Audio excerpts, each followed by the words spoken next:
6 weeks under our belt and an absolute chaos-filled Friday to start October. Welcome into Six Rotations. He's Mick Haley. I'm Daniel Gillman. And Mick, 5 ranked teams lost to unranked teams this weekend. A flurry of them coming on Friday, feeling like in succession. It was a great weekend. We've got a great show for you today. As always, we'll be breaking down the top 25 of our AVCA poll, but also the RPI is out, so we can kind of give a little bit of a teaser there. And we've got a fantastic interview. It's a family affair later today as I talk to a trio of Chacons. Savana plays for Purdue. Her sisters, Morgan and Alaina, play for Florida State. Morgan indoor, Florida State beach for Alaina. So we'll talk to them at the end of this show. But Mick, without further ado, we're jumping right into it. The top 3 teams in this top 25 stay the same. They're all undefeated. Texas, Pittsburgh, Louisville. A crazy second set with Louisville on Sunday. 36-34, Georgia Tech and the Cardinals traded punches. Which of those 3 teams is the most impressive to you thus far?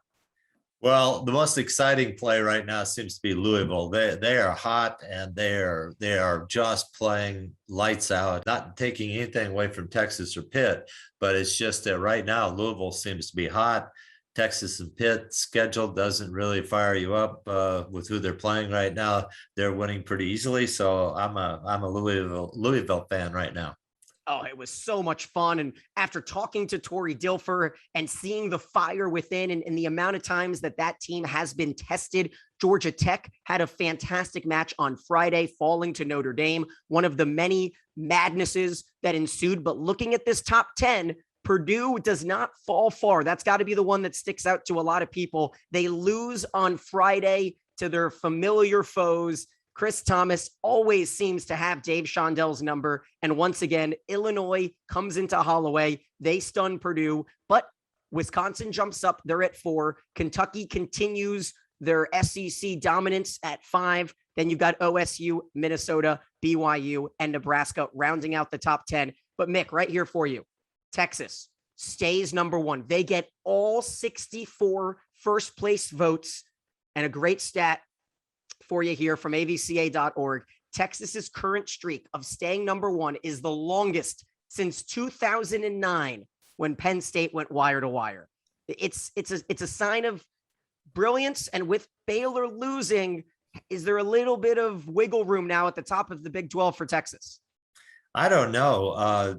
They're looking for competition right now. They want to play people. They can't find anybody that's coming after them. So I'm sure they're hoping for Baylor here pretty soon. And Baylor's good. Can I comment one thing on the Georgia Tech match with Louisville though? Yep. The match was wonderful. The fans were into it.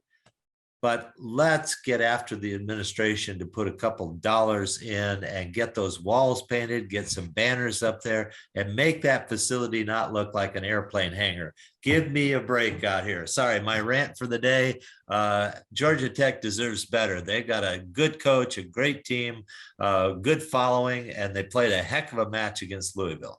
Yeah, that's a nit to pick. That's a good one. They also played a great match on Friday against Notre Dame. And so what we'll start to do now that conference play has begun, we'll break down the poll for you, but it's going to be a little bit of a different style than our show has usually been. There's the top 10. We're going to now unveil just the whole 25 for you. You can take a look at it all.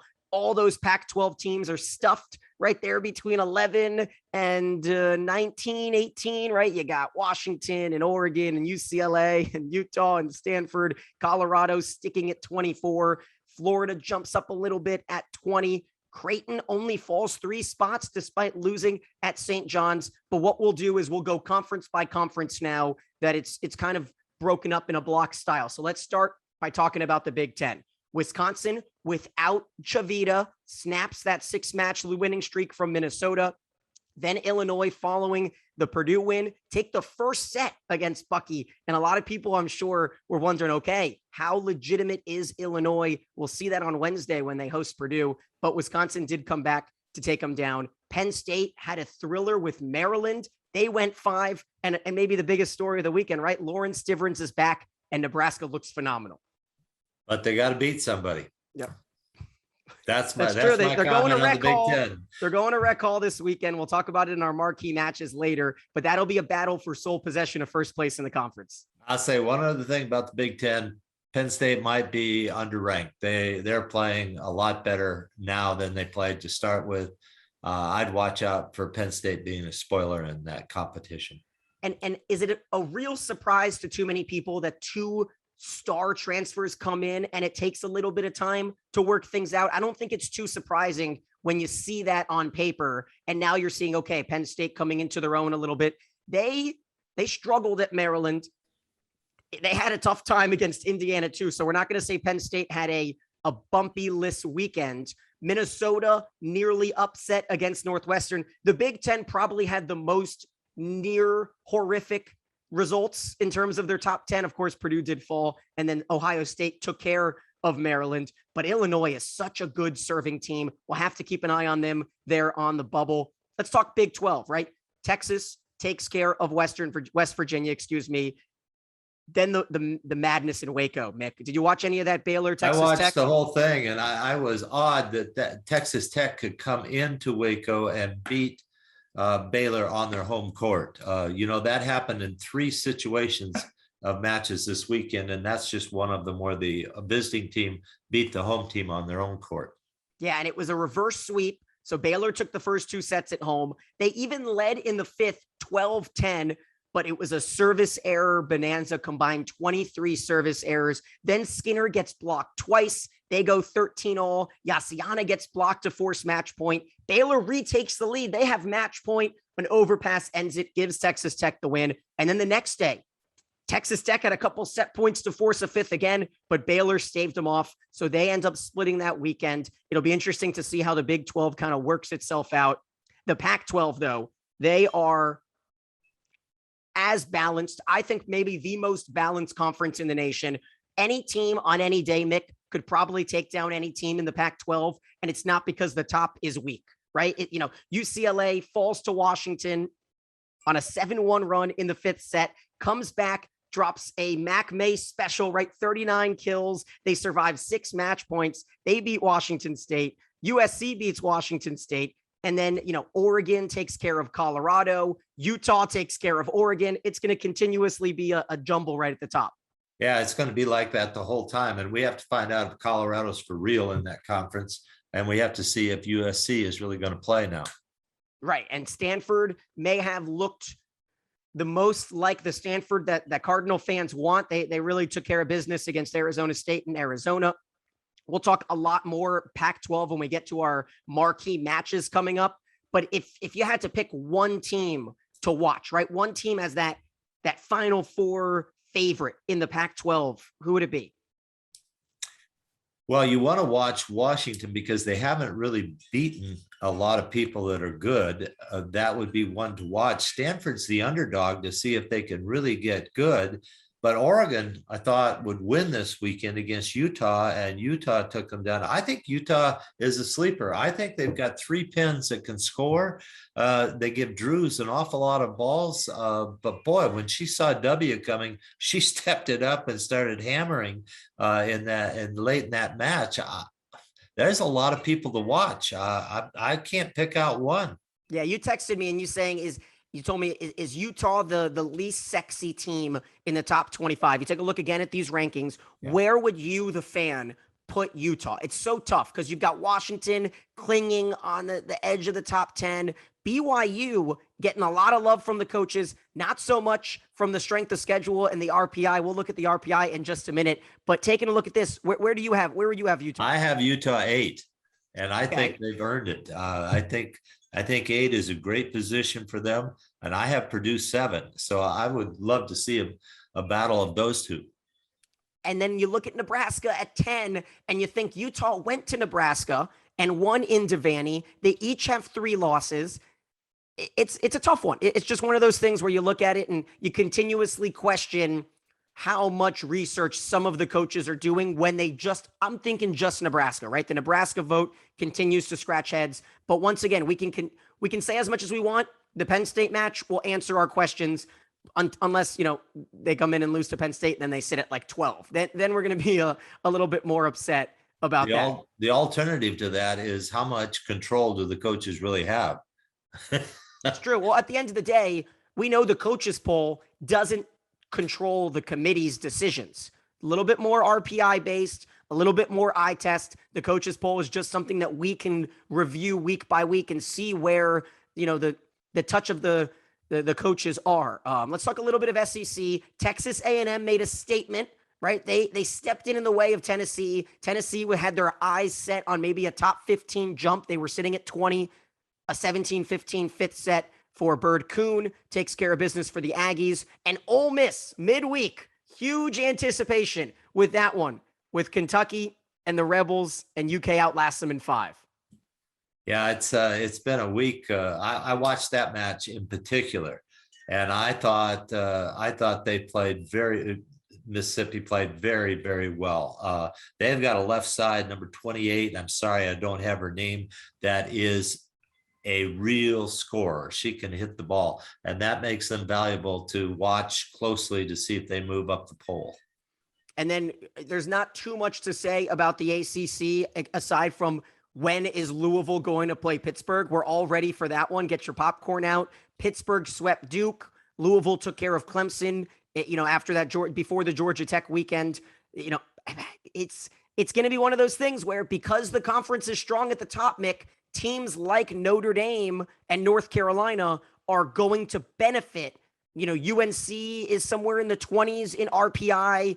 It's going to be something where the ACC in a transitive property will help out the middle of the conference. I think Notre Dame's lost too many. I don't think they can benefit enough unless they win the conference. They're not going to be in the tournament right now, and I would stand by that. They've had a disastrous first 6 weeks. So that good win, the good match they played against Georgia Tech really helps them, but that's the only thing they've got in their favor right now. North Carolina was 12-0, I think, lost 2 or 3 in a row now, and lost to Miami in conference. Again, I think they have to think about winning the conference to get a bid. Yeah, Miami, one of their best starts in program history. I think they're sitting at 12-2. Let's take a look at the RPI now. It's something that we can look at for the first time this season. As of October 3rd on Sunday, this one factors in strength of schedule heavily and uses computer analytics to, give an idea. It's tough to really value too much RPI early on, but when you look at it, Mick, the top 5 teams and the top 10 teams, even maybe except for Tennessee, are on point to what we think the top 10 teams are. We got Pittsburgh, Texas, Louisville, 1, 2, 3. Tennessee stands out at 7, but you got to remember they've played Purdue and have stepped up with Baylor. There's been good out of conference matches from a lot of teams. Purdue and Baylor, in fact, sit 5 and 6. RPI losers are BYU at Right. 26th in the RPI, Stanford at 16, which I don't understand. I think Stanford's played the best schedule in the country. I guess they just didn't win enough. They're 16. Washington at 36. Western Kentucky at 35. That's their conference. That's not their fault. Well, they also, I would say Western, they have been a bit of a darling on the show. I don't think they scheduled as tough as they could have, right? They had 1 or 2 big matches, and they obviously lost that one. But it's, the teams like Notre Dame, they need to rely on Notre Dame to be a contender for Western to have that RPI inch up. And also Rice, of course. But he hasn't had injuries either. And so he's smart on his scheduling right now, even doesn't get ranked high. He's got to beat Rice in the tournament, I believe. And maybe I think it's Rice in the tournament. Rice in that conference. Yeah, no, it'll be the Conference USA right there. Yeah. A couple darlings, though. Let's take a look at some teams that you may, look twice at. Of course, Rice sits at 15, so that's going to be good for the Conference USA. UCF, always right in there in the hunt in the tournament. They're 17 in the RPI. Kansas, big one right there. Kansas in the top 20 of the RPI, 18th at 11-4. And how about a weekend with the Longhorns this weekend? Talk about one of the biggest matches in Kansas volleyball in the last decade. Yeah, they always get up for the Longhorns when they go to Kansas. They play hard up there. They haven't been very successful in Gregory Gym in Austin. I'm wondering if they had a big win over Oklahoma this last weekend.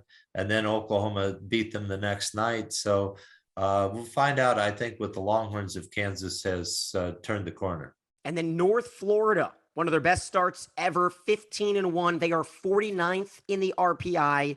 Hawaii is a team that I wanted to talk a little bit about because they had just lost their first set in Big West play. Always a team that people may forget about. They're sitting out there, on the island. They went 5 with Fullerton, but their RPI is not where you want it to be. The Big West as a whole may be a one-bid conference, probably will be a one-bid conference. It's Santa Barbara and Hawaii sitting at the top right now. But Mick, we'll finish up our RPI talk by talking ACC, because I mentioned that because the top is so ACC heavy, the middle teams, North Carolina 24, Miami 27, Florida State 28, Syracuse 32, Notre Dame 38. Those are big numbers for a conference that has a chance, if they can find 5 or 6 of them, to continually beat up on the bottom. You never know. We could see the most ACC teams in the tournament in a while. Or they can beat up on themselves and beat each other out. That's the other side of that, because they're so even. And don't forget Boston College, they're in there also.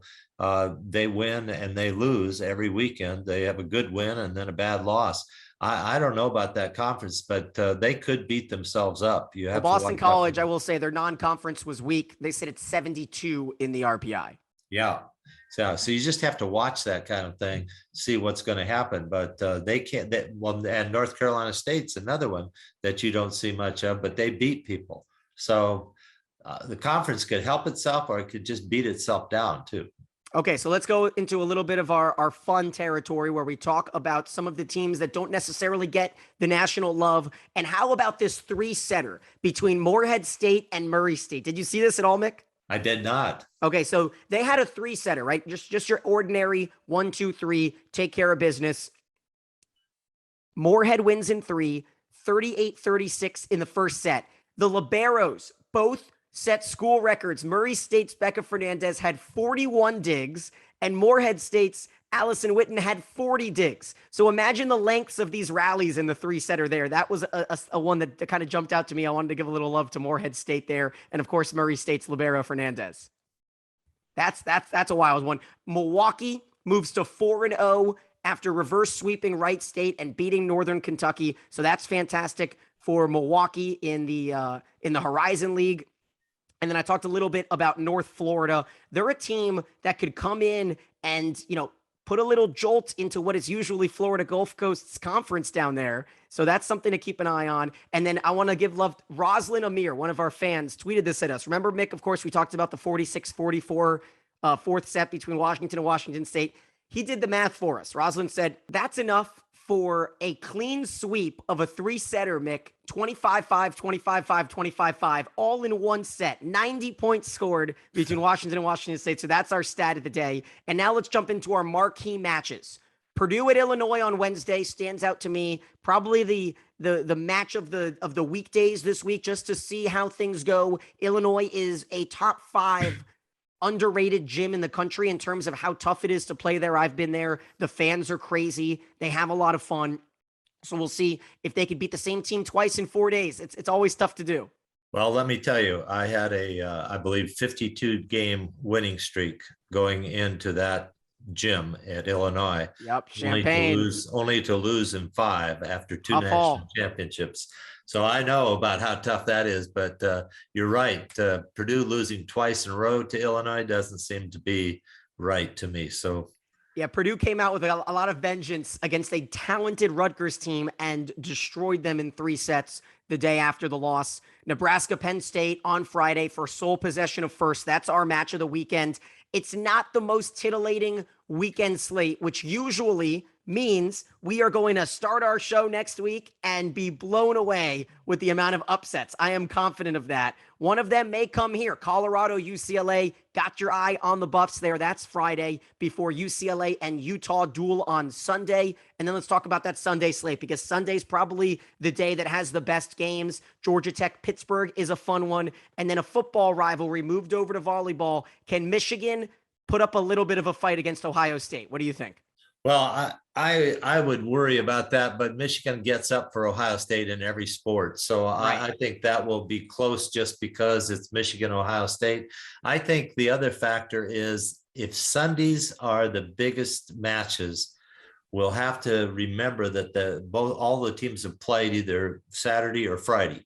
And so usually the Sunday match is the hardest one to get going for, unless you've had a good match before and you're looking forward to the Sunday match. So the coaches have a preparation problem for this weekend, and that's to get them ready the second night.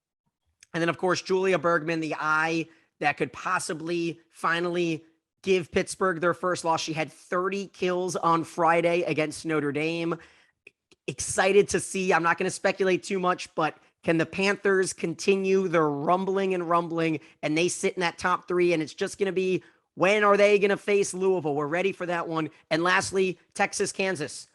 What's your prediction? Texas 3-0. In both? Yep. We'll see. Like you said, Kansas always seems to find a way against the Longhorns to get motivated. They're sitting in that good RPI spot. I'm just going to go ahead and say that we've seen Texas drop sets left and right in non-conference. Ray Burchard has got that program up into the top 20 over the last 15, 20 years, but this is a hard one for him. So if he does this, and he's a good junior college coach that came from a junior Barton Community College. I'm from Kellogg Community College, and we always had a lot of respect for each other. So good luck, Ray, on this weekend. There we go. So we'll have our eyes set on that. What is the match that you guys are most excited for this weekend? Go ahead and let us know. Tweet at us at 6 Rotations, and continue to share, subscribe, and just tell one friend so that we can continue to help grow this fantastic sport. Welcome into our Around the Arena segment, shaking it up a little bit here in the first weekend of October. I'm joined by a triumphant of Chacons. It's Morgan, Alaina, and Savana. Morgan, as I mentioned in the beginning of our episode today, she plays for FSU Indoor. Alaina, the older sister, plays for FSU Beach. And Savana is a second year at Purdue out in the Big Ten. How's everyone going? I mean, I'm just so happy to be able to put this all together and have something for the fans that's unique. Yeah, I think we're all doing pretty well so far this week. Yeah, no, it's good. It's good to have two of you in the same space. What was it like, Morgan, to kind of follow your sister a little bit down from Indiana to Tallahassee? Well, before I committed to FSU, I was committed to another school, which was in Arizona. And so that was initially what we thought was the situation was going to be like. And then it ended up working out for me to come to Florida State. And I am so grateful that it ended up happening this way, because we live like down the hallway from each other, and we share closets, and we see each other all the time. And it's so nice to have family here, because we don't get to go home that much. And it's definitely the experience I wanted now that I'm in it. So. And Morgan, all region in the spring season, second team all ACC as well. You guys played together a little bit over on the Beach side of things. Let me ask you, Alaina, what was the decision behind going to Beach, and how much of that family dynamic has kind of kept things a little familiar down in Tallahassee? So I started Beach because I really wanted to hit in college. I loved the aspect of just like touching the ball every single play. And so Beach works out perfectly for me.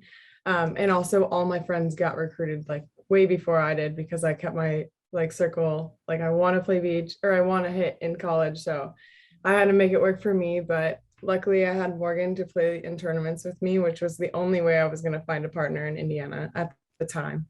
So I dragged her out to the Beach court. We went to California and I got recruited, which is a very easy recruiting story, and it's boring, but that's as easy as it was. I just needed a good partner. So it worked out. Alaina, two-time All-American, top 20 all-time in wins as well. And so, Savana, I'll switch it over to you now. And, as the baby sister, as you told me, they're kind of like the overbearing parents to you too. You truly are like their little sister. What was it like, watching them from a JV level at a very successful school in Crown Point, Indiana, winning titles, and then getting to follow that way and win a championship down in sectionals, and then obviously huge nod to head out to a school like Purdue? I think for me, watching them grow over the past couple of years has shown me patience, and just to be present in the opportunity you have given to you. I think especially for me, I jump the gun and I want to be the best right away, just because like I watch them and like I see them like always getting these awards, and I'm like, I want that to be me. But I think the opportunity that they've been given and the way they've just run with it and just like take it day by day and just improve that like themselves every day. I think watching them do that has taught me a lot. So obviously big weeks coming up. What's it like to be a Chacon parent, right? Brandy and Luis, to raise it. Did they grow up playing sports? Was it volleyball only? Or I know that, Morgan and Alaina, you guys played a couple sports otherwise in high school. Yeah, we did a lot of sports growing up. The last few, we did like competitive cheerleading for a long time. We did softball for a while. We did a lot of different sports, but going into after middle school, we kind of like cut all the others off. And we were like, okay, this is kind of what we want to put our focus on. Or it was just a lot, there's 3 of us, and anytime one person did something, the other 2 did it. So it was just like you said about the parents, it was just, it's a lot to handle. So did they play any sports, collegiate or professionally or anything like that? My dad played football in high school at a Mount Carmel, which is like an all boys school, and they're pretty successful like high school program, but that was it. My mom played a little bit of volleyball when she was younger, but very light. Alaina, on a Wednesday night like this week, I could ask you, because you are the one that's not playing, right? Who is going to be watching who? How does that dynamic work out in the Chacon household? Oh, we have multiple TVs, multiple accounts, every streaming account you could possibly imagine. Someone has it.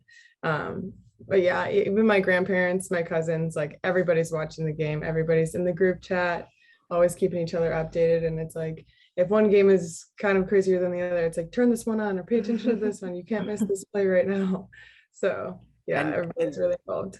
As someone who's just a couple years younger, it's almost like Savannah's had parents and then a second set. As the oldest sibling, I kind of know how it feels with my youngest sister when she got that offer to go to Purdue, right? Such a powerhouse, especially in state. What did it mean to you two, Morgan and Alaina, and just the family? So I was there with Savannah. It was one of my like couple weeks that I got to go home for the summer. So I was there and I got the honor to go on her visit with her. And I got to watch her on the phone call. And it's like one of the coolest pictures that I have. It's like her on the phone, like tearing up because Dave offered her. Or no, she was actually calling you, I think. I have no And idea. my mom is standing there like, bless up, I did it. 3 kids, T1 volleyball. So it's hilarious. I gotta send those pictures to somebody to get those out because they're so funny. Yeah, send them over. We'll pop them up there. I do want to ask you, Alaina, here about beach specifically. We know the differences, obviously, but when it comes down to it, and then you two spending so much time together, I'm sure you guys have discussed some of the true intricacies between indoor and beach. And you've played at the highest level in the beach side of things. And Morgan's been in the NCAA tournament and obviously major environments in Division I, Power 5 volleyball. But what does it really boil down to when it comes down to beach versus indoor? I mean, I think there's just like the elements are just so different. It challenges you so much differently physically, wouldn't you say?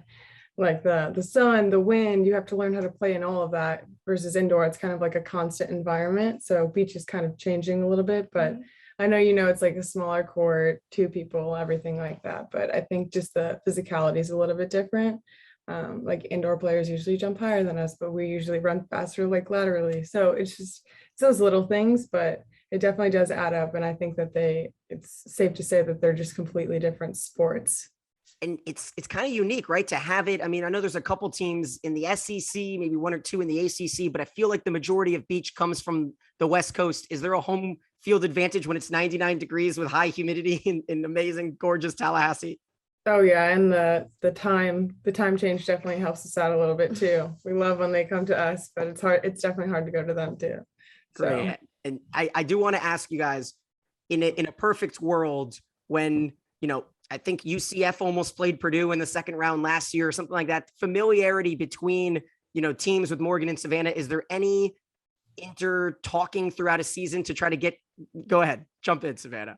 I know for a fact when like I play a team that Morgan's played, I'm calling her and I'm like, hey, like, what's the rundown on this? And then like, we played Louisville, she played Louisville. I was like, hey, this is what you got to look out for. So we definitely like, I don't know how it would work if we played each other, because we both know all the loopholes. So I think That's what I was great. gonna ask. Are there post weekend chats that's like, oh, this is so frustrating about my team, or do you guys kind of keep it under wraps so that in a world where Florida State plays Purdue, you don't want Morgan to know and you don't want Savannah to know the weaknesses of your team? No, there is a full. Everything's on the table. Oh yeah, absolutely. Everything's on the table. Always. But that's like the best part about it is that we like work through things together on the phone. You know, like we call each other after the weekend and we just kind of work through things or talk through things. And, you know, we play similar opponents. So it's kind of nice to talk and, you know, see what their team saw or like what we saw in the game. And I don't know, we like talking about volleyball or in like different strategies and stuff like that. We're both very into strategy. So we like to have those conversations. It's definitely very transparent. I think for me too, yeah. also seeing things from an upperclassman standpoint versus like my underclassmen like perspective definitely helps me, especially like if I'm getting frustrated or like just something happens. I think they definitely can like keep me grounded and everything. Well, I appreciate that. Thank you guys so much for joining us. It's going to be a fun one. Purdue at Illinois, trying to get a little bit of revenge on Wednesday. Florida State, their bitter rivals, Miami, on the road on Wednesday night. Florida State, incredible home atmosphere. You guys haven't lost a home game since 2019. We all know about Holloway Gym. So it seems like you two have picked indoor teams that definitely embrace all of what volleyball brings to the table. And that's so much fun. And Alaina, excited to kind of follow how this beach season goes. And now that the fans are familiar with, you're our first beach player on the show. So I really appreciate it. Thank you all three of you for joining us today. For Savannah, Morgan, Alaina, I'm Daniel Gillman. You've been watching Six Rotations.